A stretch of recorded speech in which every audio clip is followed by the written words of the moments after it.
महाभारत पढ़ते या सुनते समय एक सवाल लगभग हर किसी के मन में आता है।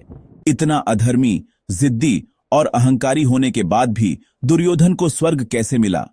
जिसने पांडवों को हराने के लिए हर गलत रास्ता अपनाया, जिसने द्रौपदी का अपमान किया, जिसने युद्ध को नहीं रोका, फिर भी वही दुर्योधन स्वर्ग जाता है।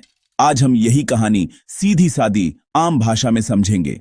दुर्योधन को हम जैसा समझते हैं वह पूरा सच नहीं है। जब हम दुर्योधन का नाम लेते हैं तो दिमाग में एक ही तस्वीर आती है, घमंडी, जिद्दी, क्रूर इंसान।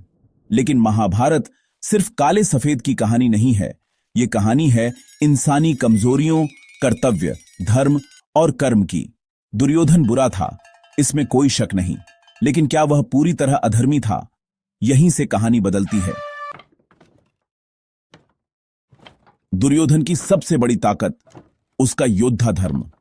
दुर्योधन ने जो भी किया वह अपने हिसाब से सही मानकर किया। वह कभी डर कर पीछे नहीं हटा। उसने कभी युद्ध से भागने की कोशिश नहीं की। उसने कभी भीख नहीं मांगी। उसने कभी अपने मित्रों को धोखा नहीं दिया।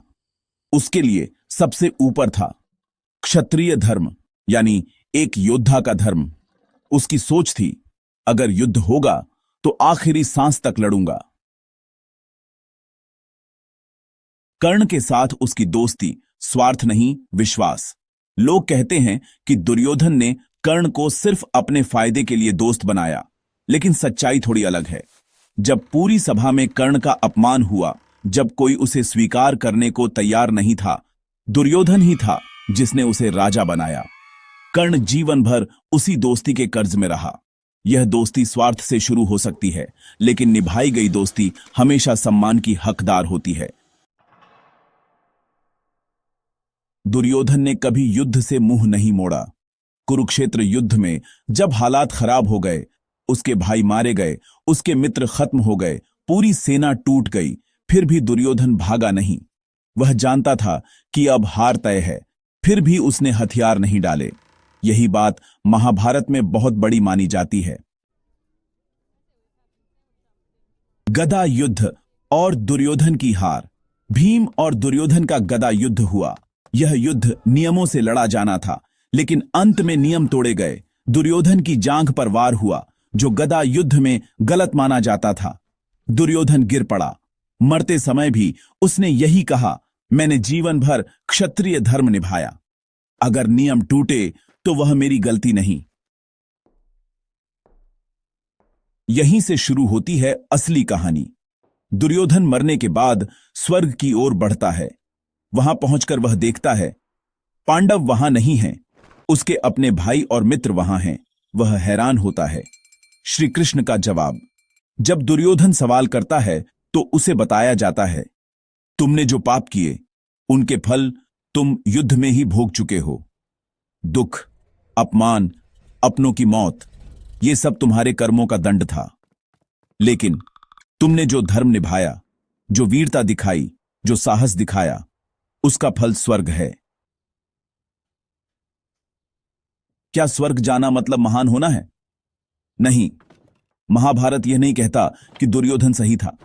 महाभारत यह कहता है कि हर इंसान में अच्छाई और बुराई दोनों होती हैं। पांडव धर्म के रास्ते पर थे, दुर्योधन अपने अहंकार के रास्ते पर। लेकिन जब बात कर्तव्य की आई तो दुर्योधन पीछे नहीं हटा। स्वर्ग अस्थाई था, यह भी समझना जरूरी है।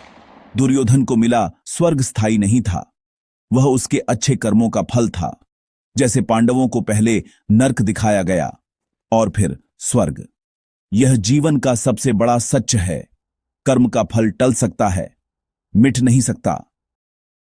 कहानी हमें यह सिखाती है कि कोई पूरी तरह बुरा नहीं होता, कोई पूरी तरह अच्छा नहीं होता। ईश्वर सिर्फ कर्म देखता है। दुर्योधन गलत था, लेकिन वह कायर नहीं था। दुर्योधन को स्वर्ग इसलिए मिला क्योंकि उसने युद्ध से भागना नहीं चुना, उसने दोस्ती निभाई, उसने अपने धर्म को अपनी तरह से निभाया। लेकिन अगर वह अहंकार छोड़ देता तो शायद महाभारत ही नहीं होती। अगर आपको ऐसी सीधी सच्ची पौराणिक कहानियां पसंद हैं तो चैनल को लाइक, शेयर और सब्सक्राइब जरूर करें, क्योंकि अगली कहानी और भी चौंकाने वाली होगी।